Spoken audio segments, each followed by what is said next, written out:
Well, that was awesome. That was everything that I thought it was going to be and a little bit more. Brock Lesnar holds on to the WWE Championship. He's going to be walking away from Night of Champions, still being the World Heavyweight Champion of the WWE.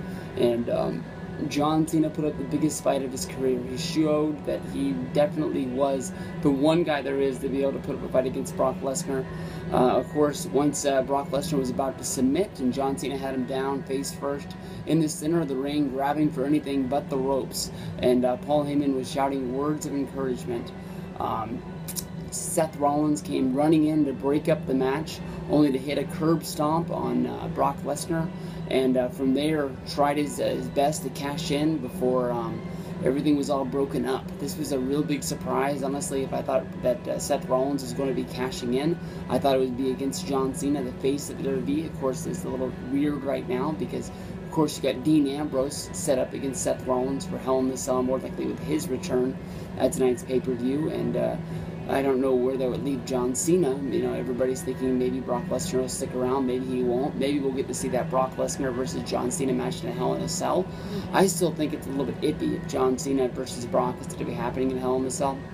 But I'm still under that mindset of, you know, Brock Lesnar only working a few shows throughout the year, and maybe this was a makeup for him not working Extreme Rules this year that he had worked in the past. After WrestleMania, he just sort of left after WrestleMania, after he beat The Undertaker before showing up at SummerSlam and winning the championship. So everything is a little bit up in the air. Maybe we could see John Cena versus Seth Rollins. I think definitely that is a match that is set up for the future. Maybe not right now, but it is going to have a whole lot of heat poured on it once it finally does come down to it. But we had a lot of championship changes during the show tonight, but the one change that didn't come down was the one that everybody thought was going to happen, was John Cena winning the championship. But now Brock Lesnar is leaving, but you know, we never know when we're going to see this guy again. He doesn't really appear on Monday Night Raw every once in a while, but maybe John Cena will throw down that he wants to have this match in a Hell in a Cell, so there will be no run-ins.